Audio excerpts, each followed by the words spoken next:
On today's show, we are sponsored by 8 Sleep. If you're struggling to sleep at night, if you're waking up in a funk, well, 8 Sleep has an awesome product for you. Go to 8sleep.com/chatsports to get $200 off their awesome product that we'll tell you about here in just a little bit.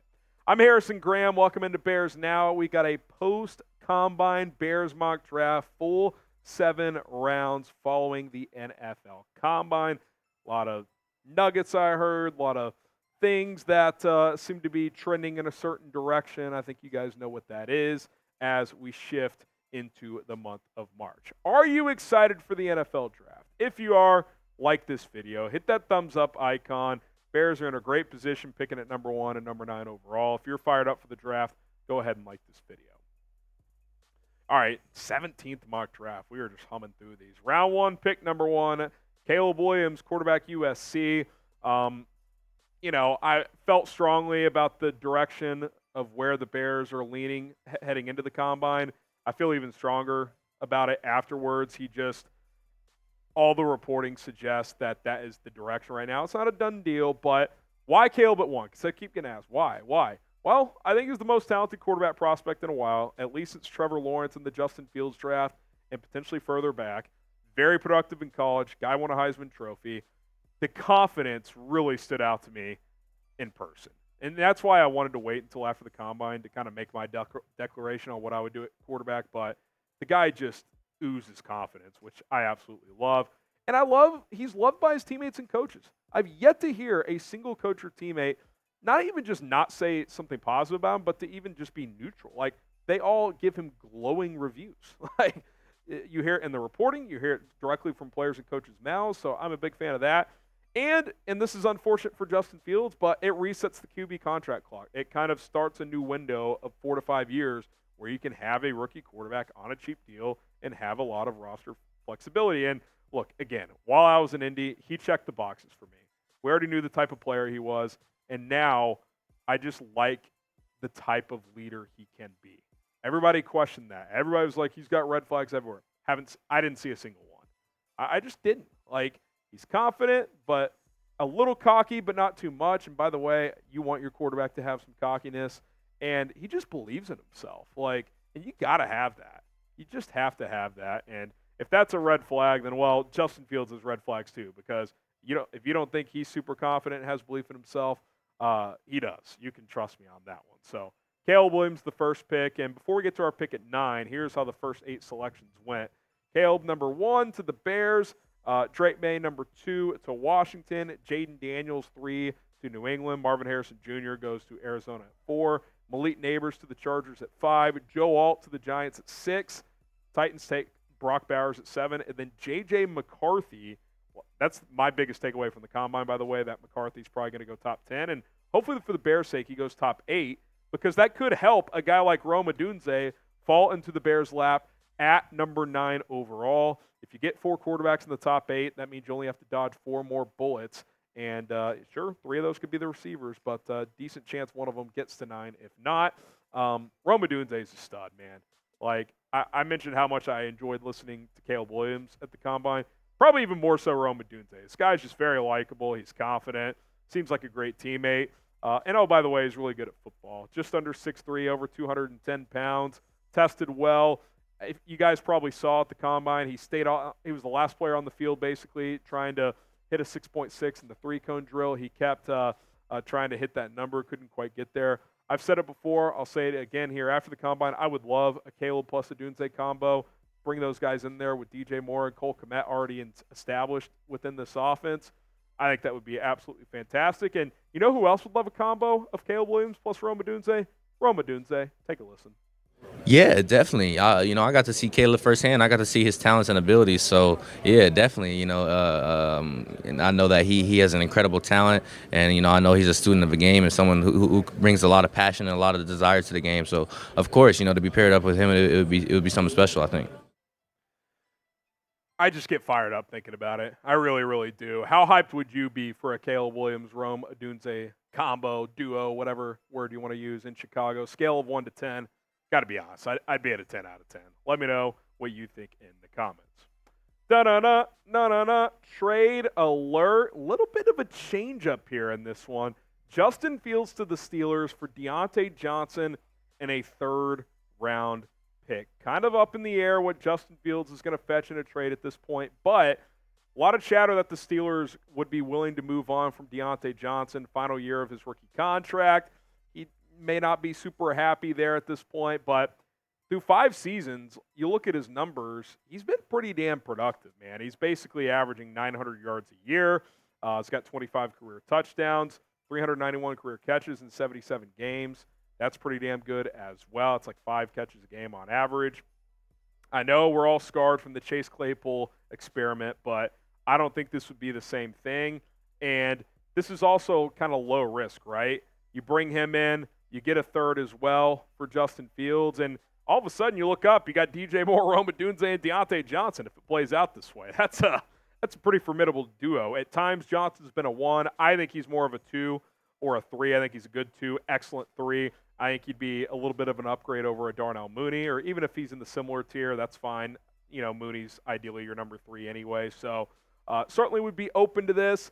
It also wouldn't cost much against your cap. Any team that trades for Diontae Johnson, I believe, only takes on $10 million, so that's not bad. And then if you want to extend him, you could extend him. If not, you play this year out and see what happens. Today's show is sponsored by 8 Sleep, the high-tech solution to your age-old sleeping issues. 8 Sleep's Pod 3 cover slips right over your mattress, bringing heating and cooling technology that helps keep you comfortable and sleeping deeper for a better, more restful night. I picked up my Pod 3 cover just a few months ago, and I've never slept better. Sleep science shows that in order to sleep our best, our body temperature needs to drop in the early and middle part of sleep and rise in the morning. The Pod cover will improve your sleep by automatically adjusting your bed's temperature based on your individual needs. The cover can be added to any bed like a fitted sheet and allows you and your partner to cool or warm your side of the bed as low as 55 degrees and up to 110 degrees. Love that you can change temperatures on each side, which is fantastic. Not only does it keep you at the perfect temperature all night, the Pod also tracks your sleep and health metrics. On average, users their sleep quality improved by 32% after just 1 month on the Pod. Think about feeling 30% more fresh in the morning. You can do that with 8 Sleep. So go to 8sleep.com/chatsports. Check out the Pod 3 today. Get $200 off with that /chatsports and free shipping. 8sleep.com/chatsports for $200 off. That link is in the comments and in the description of this video. Let's go back to USC in round 3, the first of 2 third-round picks, because we've got another one from the Steelers in that trade. Caleb Bullock, the safety out of Southern Cal. You still got to replace Eddie Jackson, and I got a chance to talk to Bullock this week, by the way, and he had nothing but praise for Caleb Williams as well. But him himself is a good player. 2 interceptions this past year. I think he's got 9 picks in the last 3 seasons. Rangy player, tested pretty well at the combine as well. I think he can play free safety day 1 and be a starter in this league. Obviously, you know, there's going to be some learning curve as a rookie free safety in this defense, but like his skill set, had a pick 6 last year as well. Put him next to Jaquan Brisker. That's an adequate replacement for Eddie Jackson. Join the family here at Bears Now for 100% free by hitting that subscribe button. Turn on those notifications as well. If you want more Bears draft coverage for the next 7-8 weeks, we're going to have you covered here on this show. So hit the sub button, turn on the notification bell, and select all. You're not going to miss a single video here on this channel. Next up in our extra third-round pick we picked up from the Steelers is Patrick Paul, the offensive tackle out of Houston. I would have gone guard here, but after trading for Ryan Bates last night, let's get another guy at tackle. You look at his PFF numbers from last year. Really good pass blocker. Obviously, Houston running that air raid scheme the last couple of years. Could improve as a run blocker, but I'd rather have a elite pass blocker than run blocker. I feel like it's easier to improve as a run blocker in the NFL than vice versa. What I like is experience. 3-year starter at left tackle at the University of Houston. They transitioned from the Group of 5 to the Power 5 this past year into the Big 12. Had his best year yet, so that level up in competition wasn't a challenge for him. I think he's a classic day 2 guy, mid-second round, early third round, somewhere in that range, and that's where we get him right here. And look, I think this is a really good offensive tackle draft, and I think drafting one could make a lot of sense if the cards fall properly. I like Braxton Jones. He's a starting caliber center or left tackle in the NFL.